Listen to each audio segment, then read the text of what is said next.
Imaginem um jardim. Não um jardim qualquer, mas um lugar de beleza indescritível, onde a luz do sol dançava sobre folhas de um verde vibrante, onde os rios serpenteavam cristalinos e a brisa sussurrava melodias suaves entre flores de cores jamais vistas.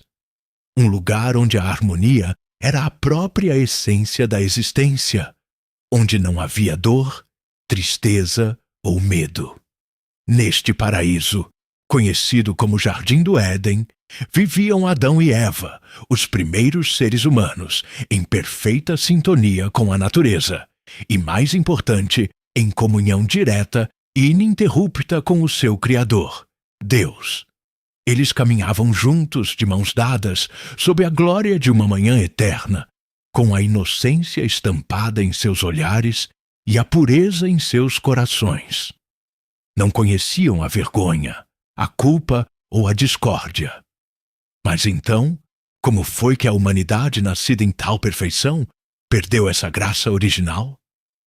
Como caímos de um estado de bem-aventurança para um mundo de conflitos, sofrimento e, inevitavelmente, morte? Esta é a história que moldou a compreensão do bem e do mal, da culpa e da redenção. Uma narrativa ancestral, presente em diversas culturas, sob diferentes roupagens, que ecoa na alma humana até hoje. É a história da queda, do pecado original, o momento em que a escolha de dois indivíduos alterou para sempre o destino de toda a sua descendência. Antes de mergulharmos mais fundo nesta jornada transformadora, que tal pausar por um instante? Se você está gostando do que ouve, não se esqueça de se inscrever no canal e nos contar nos comentários de onde você está assistindo. Sua participação é muito importante para nós. Agora, voltemos ao início de tudo. Deus, em sua infinita sabedoria e poder, formou Adão do pó da terra, soprando em suas narinas o fôlego da vida, tornando-o uma alma vivente, à sua imagem e semelhança. Adão foi o primeiro homem, dotado de inteligência, livre-arbítrio e a capacidade de amar. Observando sua solidão em meio a toda a criação, Deus disse: "Não é bom que o homem esteja só. Far-lhe-ei uma ajudadora que lhe seja idônea."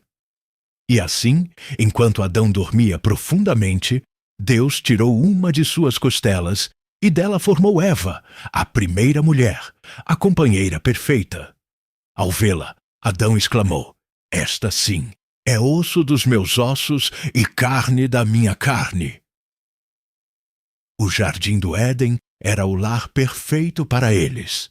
Um oásis de abundância onde cada árvore era agradável à vista e boa para alimento. Havia a árvore da vida, que concedia imortalidade, e no centro do jardim, a árvore do conhecimento do bem e do mal.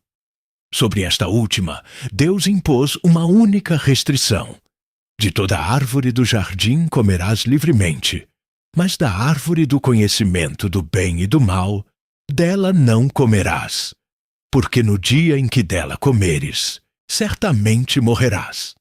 Essa era a prova da obediência, o exercício do livre-arbítrio.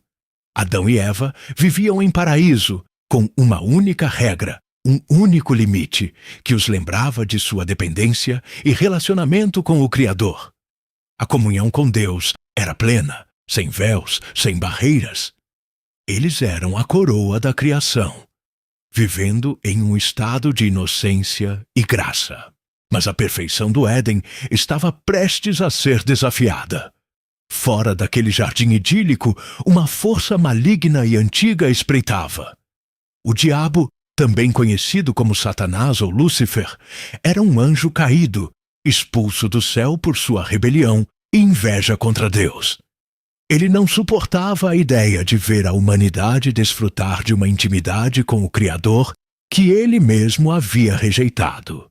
Seu objetivo era claro: arrastar Adão e Eva para a mesma desgraça, corrompendo a obra-prima de Deus.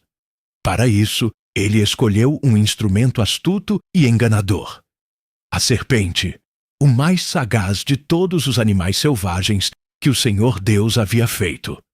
A serpente, movida pela malícia do diabo, aproximou-se de Eva com um diálogo sedutor e traiçoeiro. É assim que Deus disse: "Não comereis de toda a árvore do jardim?" Perguntou, já plantando a semente da dúvida e questionando a palavra divina. Eva respondeu, explicando a proibição específica sobre a árvore do conhecimento do bem e do mal, e a consequência da morte. Mas a serpente, com sua língua bifurcada, replicou: "Certamente não morrereis, porque Deus sabe que, no dia em que dele comerdes, se vos abrirão os olhos, e como Deus, sereis conhecedores do bem e do mal." A promessa era tentadora: ser como Deus, ter o conhecimento que lhes era negado.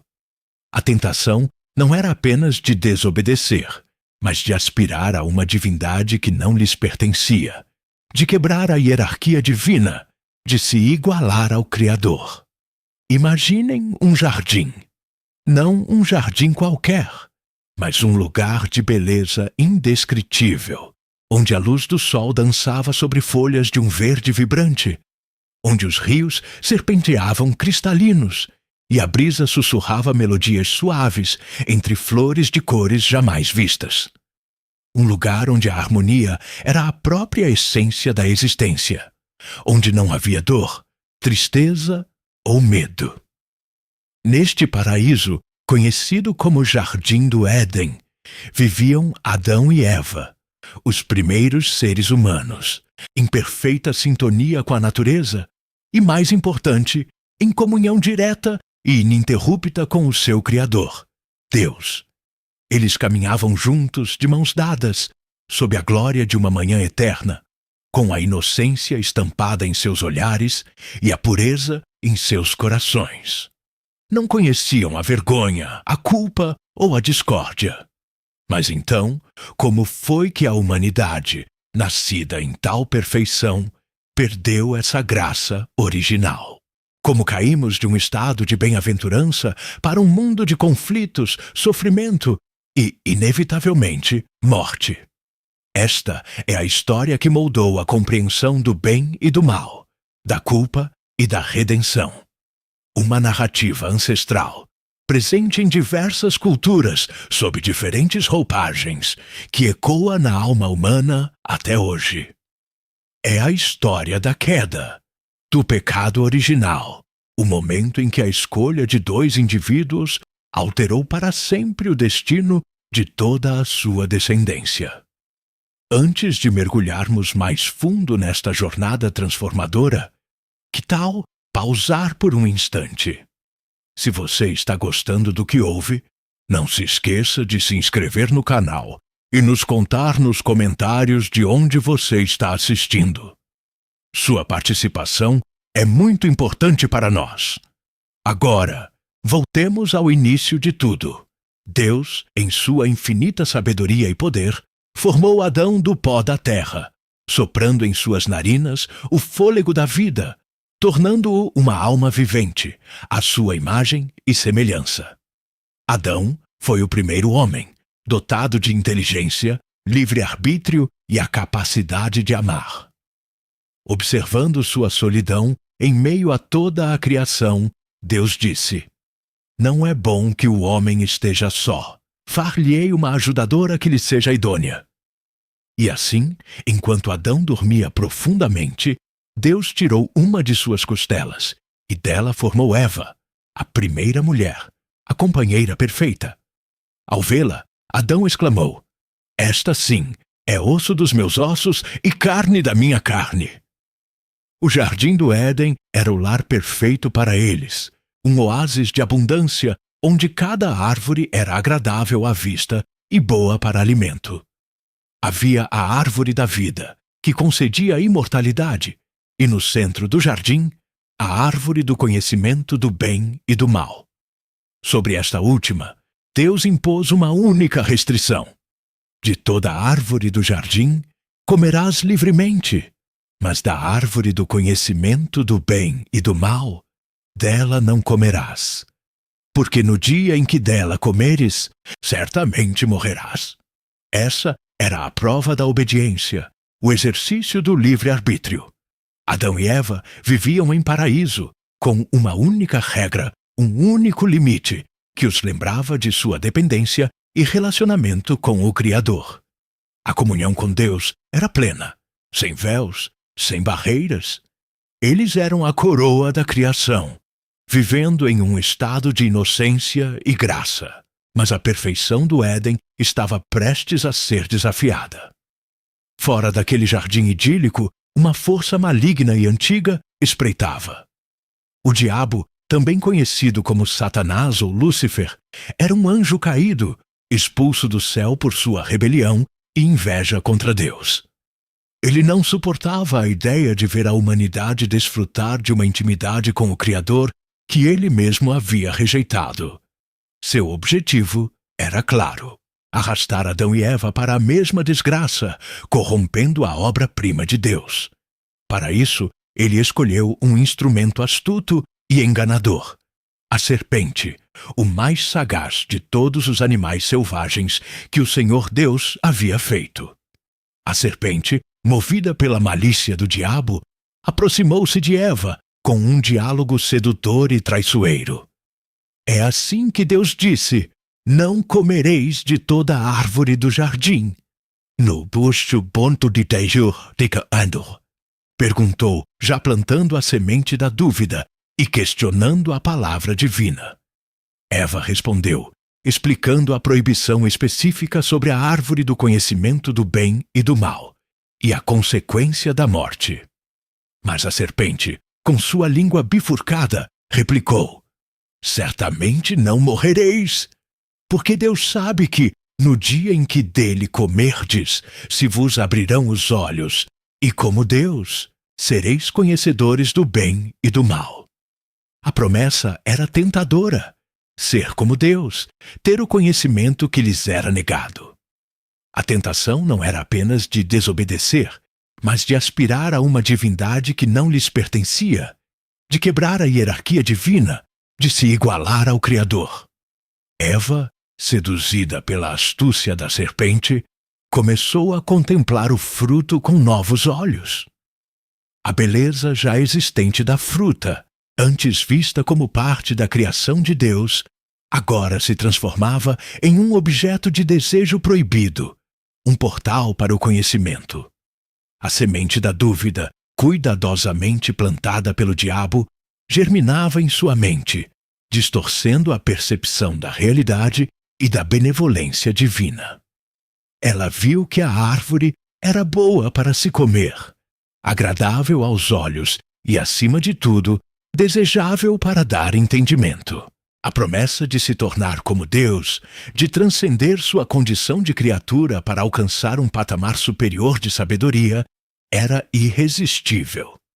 O diabo, em sua estratégia perversa, soube tocar no ponto mais vulnerável da natureza humana: a curiosidade e o anseio por mais, por algo que parecia ser melhor do que o que já possuíam.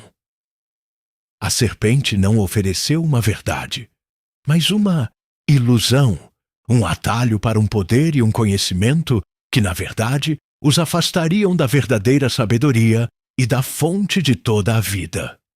A inocência de Eva, que até então vivia na obediência e na confiança plena em Deus, começou a ceder. O livre-arbítrio, o dom mais precioso concedido pelo Criador, estava agora sendo testado de uma forma devastadora. A escolha estava diante dela: permanecer na obediência e na comunhão com Deus, vivendo na simplicidade e na plenitude do Éden, ou ceder à tentação, buscando um conhecimento que Deus havia deliberadamente retido, não por maldade, mas por amor e proteção. A serpente a convenceu de que Deus estava, na verdade, retendo algo bom, algo que os faria mais completos, mais poderosos. Essa foi a mentira fundamental que desvirtuou a percepção de Eva sobre o Criador e sobre si mesma. O veneno da desconfiança foi injetado, e a harmonia perfeita entre criatura e Criador começou a se fragmentar. O palco estava montado para o ato que mudaria para sempre a história da humanidade. Eva, seduzida pela astúcia da serpente, começou a contemplar o fruto com novos olhos. A beleza já existente da fruta, antes vista como parte da criação de Deus, agora se transformava em um objeto de desejo proibido, um portal para o conhecimento. A semente da dúvida, cuidadosamente plantada pelo diabo, germinava em sua mente, distorcendo a percepção da realidade e da benevolência divina. Ela viu que a árvore era boa para se comer, agradável aos olhos e, acima de tudo, desejável para dar entendimento. A promessa de se tornar como Deus, de transcender sua condição de criatura para alcançar um patamar superior de sabedoria, era irresistível. O diabo, em sua estratégia perversa, soube tocar no ponto mais vulnerável da natureza humana: a curiosidade e o anseio por mais, por algo que parecia ser melhor do que o que já possuíam. A serpente não ofereceu uma verdade, mas uma ilusão, um atalho para um poder e um conhecimento que, na verdade, os afastariam da verdadeira sabedoria e da fonte de toda a vida. A inocência de Eva, que até então vivia na obediência e na confiança plena em Deus, começou a ceder. O livre-arbítrio, o dom mais precioso concedido pelo Criador, estava agora sendo testado de uma forma devastadora. A escolha estava diante dela: permanecer na obediência e na comunhão com Deus, vivendo na simplicidade e na plenitude do Éden, ou ceder à tentação, buscando um conhecimento que Deus havia deliberadamente retido, não por maldade, mas por amor e proteção. A serpente a convenceu de que Deus estava, na verdade, retendo algo bom, algo que os faria mais completos, mais poderosos. Essa foi a mentira fundamental que desvirtuou a percepção de Eva sobre o Criador e sobre si mesma. O veneno da desconfiança foi injetado, e a harmonia perfeita entre criatura e Criador começou a se fragmentar. O palco estava montado para o ato que mudaria para sempre a história da humanidade. A figura do diabo, que se manifestava através da serpente, não era um mero brincalhão ou um adversário qualquer.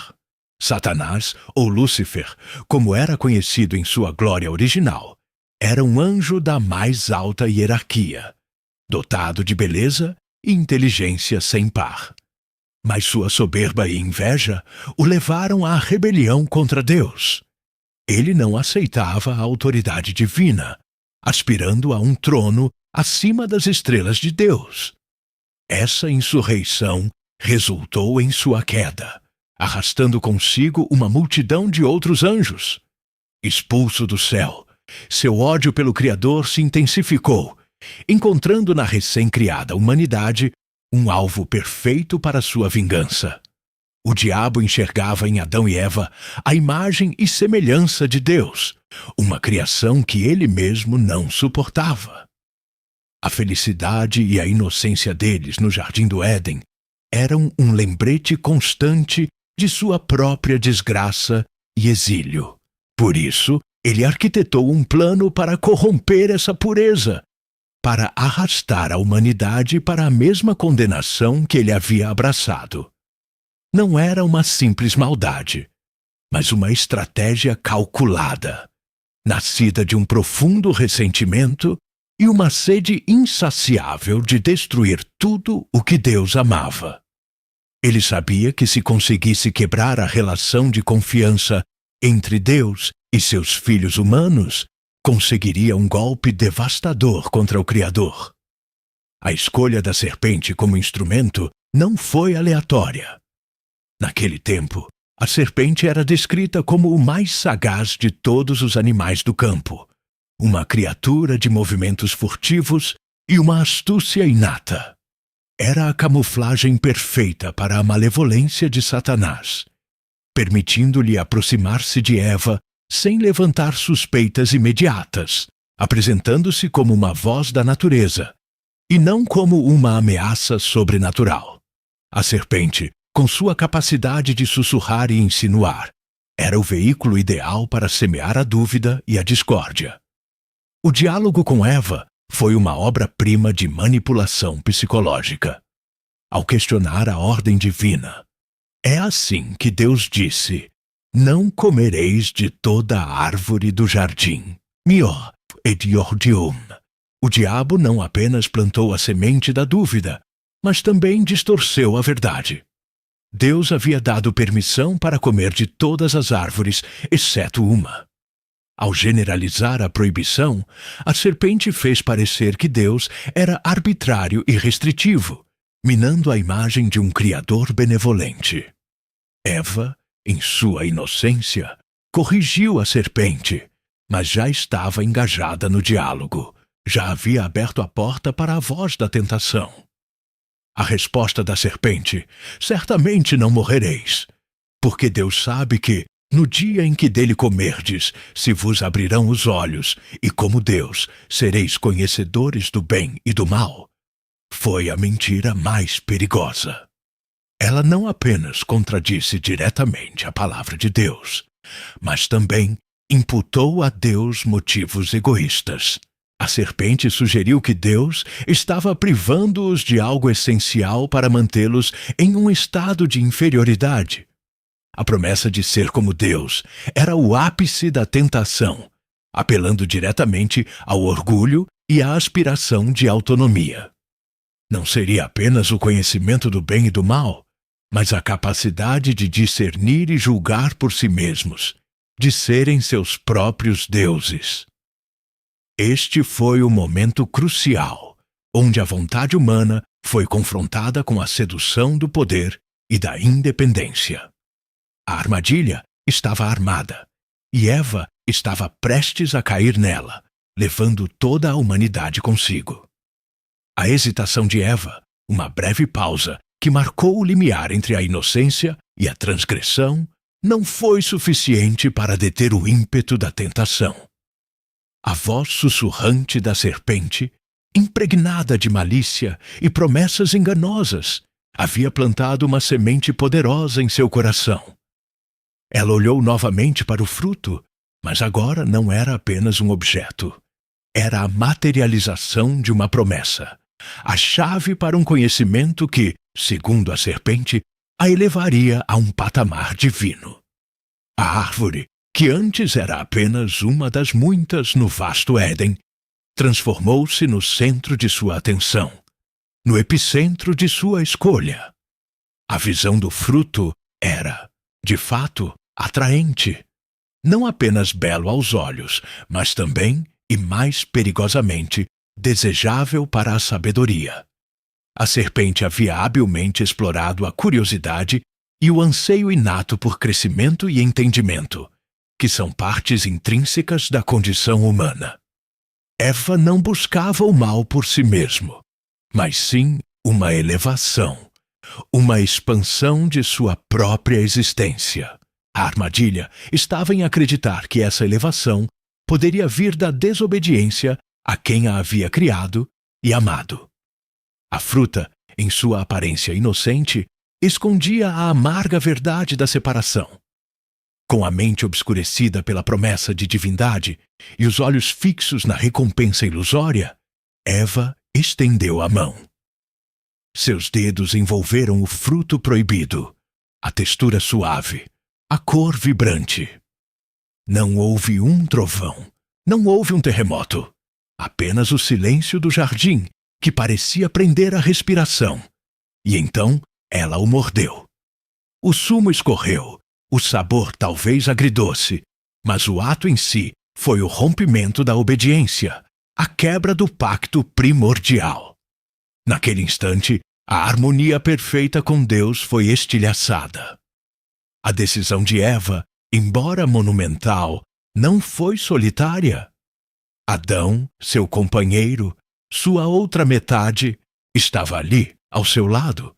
Ele havia testemunhado toda a cena, ouvido as palavras sedutoras da serpente, observado a hesitação de Eva e, finalmente, a sua escolha. Não há registro de que Adão tenha sido enganado da mesma forma que Eva.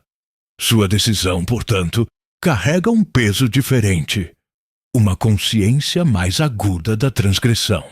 Ele não foi iludido pela promessa de se tornar como Deus da mesma maneira ingênua. Seu ato foi, em certo sentido, um ato de solidariedade, mas uma solidariedade equivocada que o levou a compartilhar do erro de Eva, em vez de guiá-la de volta à obediência. Eva ofereceu o fruto a Adão. Com a fruta em suas mãos, Adão olhou para Eva, para o fruto, e talvez para o céu, para o Deus que lhes havia dado tudo. Mas a escolha já estava feita. O caminho da desobediência já havia sido trilhado. Ele também comeu. E com essa mordida, o pecado mortal se consumou plenamente. O ato de Adão não foi apenas a participação no pecado, mas a solidificação da decisão, a aceitação coletiva da desobediência que ecoaria por toda a eternidade. A consequência foi imediata e visceral. Os olhos de ambos se abriram, não para a prometida divindade, mas para uma nova e perturbadora realidade. A primeira coisa que notaram foi a própria nudez. Eles que antes viviam em uma inocência perfeita, sem vergonha ou pudor, perceberam-se nus e pela primeira vez sentiram vergonha. A inocência havia sido perdida, substituída por uma consciência aguda de sua vulnerabilidade e imperfeição. Cobriram-se com folhas de figueira, um gesto simples, mas carregado de um simbolismo profundo. A tentativa de esconder o que havia sido exposto, de tampar a brecha que se abrira entre eles e a pureza original. Essa repentina consciência da nudez não era meramente física. Era um reflexo de uma vergonha interior, de uma culpa que os corroía. A harmonia interior, a paz que residia na perfeita comunhão com o Criador, foi quebrada. O relacionamento entre eles também foi afetado, pois a vergonha se tornou uma barreira, um véu que obscurecia a total transparência que antes existia. O ato de comer do fruto trouxe não o conhecimento que os tornaria deuses, mas o conhecimento do mal, e com ele a dor, a culpa e a vergonha. O paraíso, que antes era um lugar de total liberdade e aceitação, agora se tornava um lugar de medo e angústia. O pecado mortal havia estabelecido sua morada na alma humana. A súbita quebra da harmonia, o silêncio pesado que se seguiu à mordida proibida, foi interrompido pela voz de Deus, que ecoou pelo jardim do Éden ao cair da tarde. Uma voz que antes trazia consolo e comunhão, agora carregava o peso de uma pergunta: onde estás, Adão? Não era uma busca por localização física, pois Deus tudo sabia, mas um convite à reflexão, uma oportunidade para o arrependimento. Adão e Eva, antes ansiosos pela presença divina, agora se esconderam entre as árvores do jardim, tomados pelo medo e pela vergonha. A inocência perdida os havia transformado em fugitivos da verdade. Quando finalmente foram confrontados, a cena que se desenrolou foi um lamento de desculpas e acusações mútuas, um triste espetáculo da negação da responsabilidade. Deus perguntou a Adão: comeste da árvore de que te ordenei que não comesses? A resposta de Adão foi imediata e reveladora da nova condição humana. A mulher que me deste por companheira, ela me deu da árvore, e eu comi. O primeiro homem não apenas culpou Eva, mas sutilmente também culpou Deus por lhe ter dado a mulher. Eva, por sua vez, ao ser questionada, não hesitou em apontar o dedo. A serpente me enganou, e eu comi. A teia de culpabilização estava formada, e com ela a primeira manifestação da incapacidade humana de assumir plenamente as consequências dos próprios atos. A pureza do relacionamento, a transparência, havia sido corrompida pela busca de um bode expiatório. Deus, em sua justiça, proferiu as sentenças, começando pela serpente, o instrumento da tentação. Porquanto fizeste isso, maldita serás mais que toda a besta, e mais que todos os animais do campo. Sobre o teu ventre andarás e pó comerás todos os dias da tua vida. Uma transformação física e uma maldição que a ataria à terra, um símbolo eterno da sua rasteira astúcia, e uma promessa de inimizade que ecoaria através dos tempos. Porém inimizade entre ti e a mulher, e entre a tua semente e a sua semente. Esta te ferirá a cabeça, e tu lhe ferirás o calcanhar. Uma profecia velada da futura redenção através da descendência da mulher. A Eva, a sentença foi de dor e submissão, uma ruptura com a igualdade e a harmonia que existiam antes do pecado. Multiplicarei grandemente a tua dor e a tua conceição. Com dor terás filhos, e o teu desejo será para o teu marido, e ele te dominará. As dores do parto, um sofrimento físico que seria uma constante lembrança da transgressão, e uma nova dinâmica no relacionamento conjugal, onde a submissão substituiria a parceria equitativa. Não era uma punição arbitrária, mas uma consequência direta da desordem introduzida pelo pecado. Para Adão, a maldição atingiu a própria terra da qual ele havia sido formado e que deveria cultivar. Porquanto deste ouvidos à voz de tua mulher e comeste da árvore de que te ordenei, dizendo: não comerás dela. Maldita é a terra por tua causa. Com dor comerás dela todos os dias da tua vida. O sustento, que antes vinha da abundância natural do Éden, agora seria resultado de trabalho árduo, de suor e fadiga. A terra produziria espinhos e abrolhos, simbolizando a resistência e a dificuldade que o homem enfrentaria para extrair seu pão. No suor do teu rosto comerás o teu pão, até que te tornes a terra, porque dela foste tomado. Porquanto és pó e em pó te tornarás. A morte, que antes era uma abstração, tornou-se uma realidade inevitável. O retorno ao pó, o fim da imortalidade física. A culminação das consequências foi a expulsão do paraíso. Deus, em sua misericórdia, fez vestes de peles para Adão e Eva, cobrindo a vergonha que as folhas de figueira mal podiam disfarçar. Mas a permanência no Éden, com acesso à árvore da vida, significaria a imortalidade em um estado de pecado, o que seria uma tragédia ainda maior. E o Senhor Deus disse: eis que o homem é como um de nós, sabendo o bem e o mal. Agora, pois, para que não estenda a sua mão e tome também da árvore da vida, e coma e viva eternamente. Assim, Adão e Eva foram expulsos. Para garantir que o caminho para a árvore da vida ficasse bloqueado, Deus colocou anjos serafins e querubins, com uma espada flamejante que se movia por todos os lados, guardando o acesso.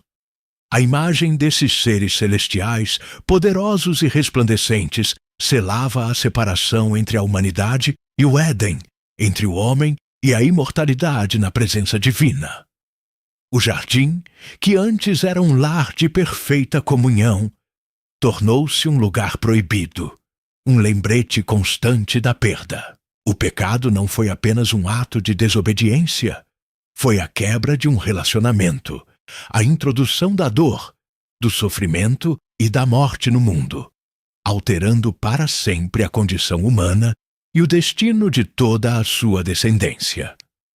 A expulsão do Jardim do Éden não foi meramente um evento geográfico. Ela simbolizou a transmissão do pecado original, um legado amargo que se estenderia por toda a descendência de Adão e Eva, afetando cada ser humano nascido a partir deles. Este ato primordial de desobediência não se limitou a um erro isolado, mas alterou profundamente a natureza humana, introduzindo uma mancha que seria herdada por gerações. O pecado de Adão e Eva não foi apenas deles. Tornou-se o pecado de todos nós, uma condição intrínseca à existência humana. Essa herança manifesta-se principalmente naquilo que as teologias chamam de concupiscência, a inclinação ao mal. Após a queda, a luta entre o bem e o mal deixou de ser uma batalha externa, tornando-se uma guerra interna travada na alma de cada indivíduo. A vontade humana, antes perfeitamente alinhada com a vontade divina, agora se encontra dividida, constantemente puxada por desejos egoístas e paixões desordenadas. Não significa que o ser humano seja intrinsecamente mau, mas que ele carrega uma fragilidade, uma propensão a errar, a escolher o caminho mais fácil, longe da retidão. Essa luta interna é uma constante em nossas vidas, desde as pequenas tentações diárias até os grandes dilemas morais, e é um eco direto da escolha fatídica feita no Éden. Além da inclinação ao mal, a consequência mais dramática e visível do pecado original foi a entrada da morte no mundo. Antes da queda, Adão e Eva desfrutavam de imortalidade física, um dom que lhes permitia viver eternamente em comunhão com Deus. A desobediência rompeu essa ligação vital, e a morte, antes uma ideia distante, tornou-se a inevitável realidade para a humanidade. No suor do teu rosto comerás o teu pão, até que te tornes a terra, porque dela foste tomado. Porquanto és pó, e em pó te tornarás. Essas palavras divinas selaram o destino de todos. A morte, portanto, não é um processo natural original, mas uma consequência direta do pecado, um lembrete constante da separação de Deus. Com a morte, veio também o sofrimento e as doenças, que se tornaram parte intrínseca da condição humana. O corpo, antes perfeito e resiliente, tornou-se vulnerável, sujeito a enfermidades, dores e o desgaste natural. O trabalho, que antes era uma alegria e uma forma de comunhão com a criação, transformou-se em fardo e labuta. As relações humanas, antes marcadas pela transparência e harmonia, foram corrompidas pela discórdia, inveja e egoísmo. Cada dor, cada lágrima, cada enfermidade se tornou uma cicatriz no tecido da existência humana, um testemunho silencioso do impacto do pecado original. No entanto, em meio a essa escuridão, a história do pecado original não termina em desespero. A mesma promessa de inimizade feita à serpente é, na verdade, a primeira insinuação da necessidade de redenção e salvação. É a promessa de um Messias, um descendente da mulher que um dia esmagaria a cabeça da serpente, ou seja, anularia o poder do mal e as consequências do pecado. Esta promessa, conhecida como proto-evangelho, acende uma luz de esperança, indicando que a humanidade não seria abandonada à sua própria sorte, mas que um plano divino de restauração já estava em movimento. A história do pecado original, portanto, é também a premissa para a história da salvação, da busca incessante pela volta à graça perdida. Ao longo da história, as interpretações teológicas do pecado original variaram amplamente, enriquecendo e, por vezes, complicando sua compreensão. Santo Agostinho, por exemplo, foi um dos maiores expoentes da doutrina, argumentando que o pecado de Adão e Eva foi transmitido geneticamente, por meio da concupiscência, e afetou a vontade de todos os seus descendentes. Essa visão influenciou profundamente o cristianismo ocidental, moldando a compreensão da graça e da necessidade do batismo. Outras tradições, como o cristianismo oriental, tendem a enfatizar mais a ancestralidade do pecado, ou seja, que herdamos as consequências do pecado de Adão, mas não a sua culpa pessoal, focando na doença do pecado que nos afeta, e não tanto na culpa herdada. Curiosamente, a ideia de uma queda ou de um tempo de ouro perdido não é exclusiva da tradição judaico-cristã. Muitos mitos e religiões ao redor do mundo possuem narrativas de uma era primitiva de perfeição e abundância, seguida por um evento que resultou na introdução do sofrimento, da morte e da imperfeição na existência humana.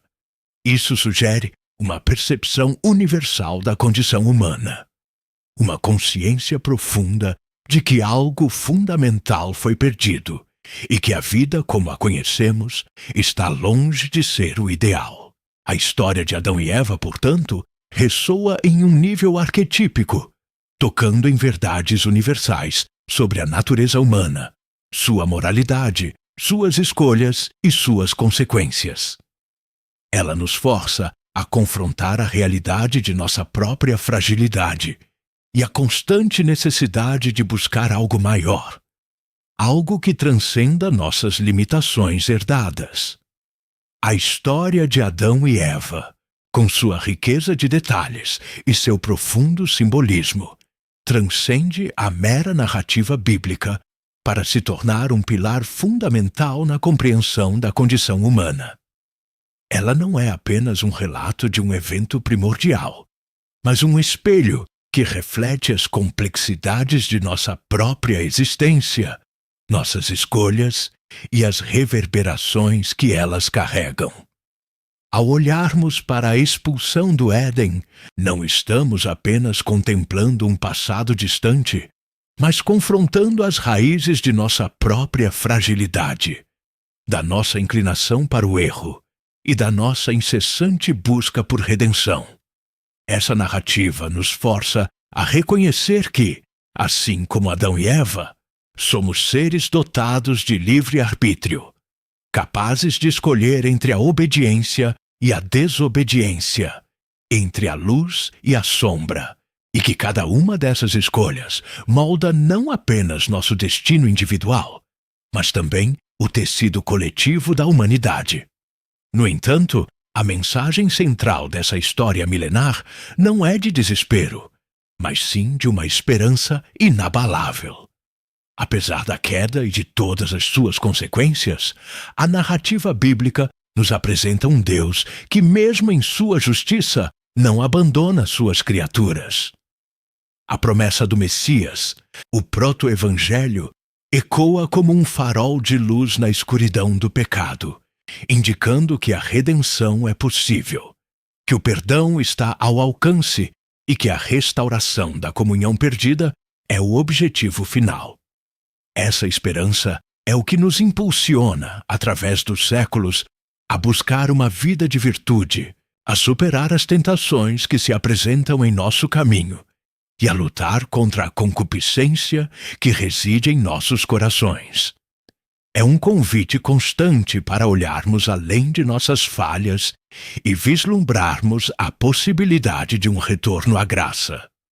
A história de Adão e Eva, portanto, nos convida a uma reflexão profunda sobre nossas próprias escolhas.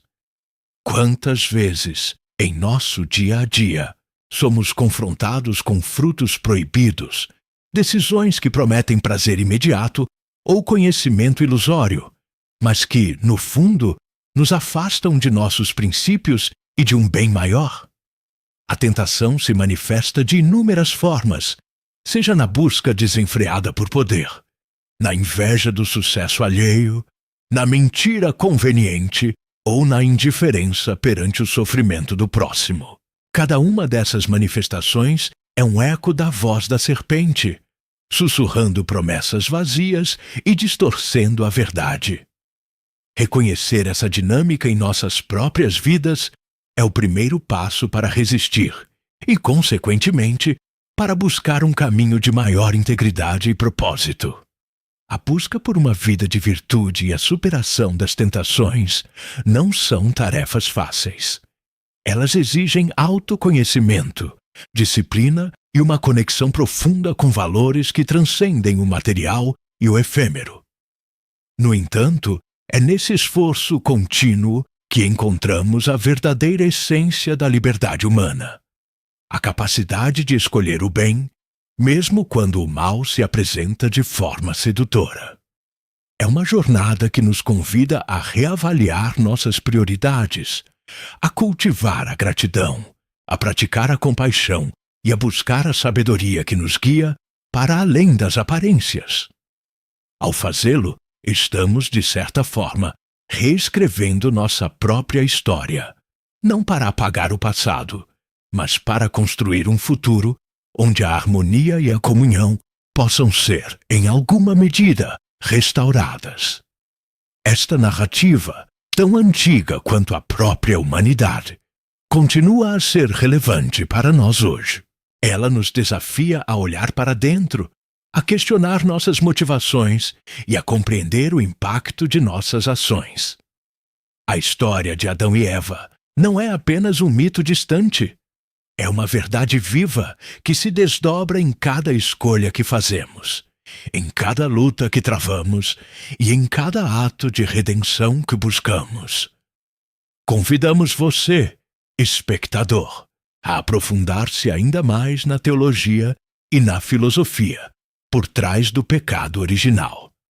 Explore as diferentes interpretações, as nuances históricas e o impacto dessa doutrina em diversas culturas e religiões. Permita que essa história milenar ilumine sua própria jornada, oferecendo perspectivas sobre a natureza humana, a moralidade e a eterna busca por significado e propósito. Afinal, ao compreender a queda, talvez possamos encontrar o caminho para a nossa própria ascensão. A reflexão sobre Adão e Eva é, em última instância, uma reflexão sobre nós mesmos.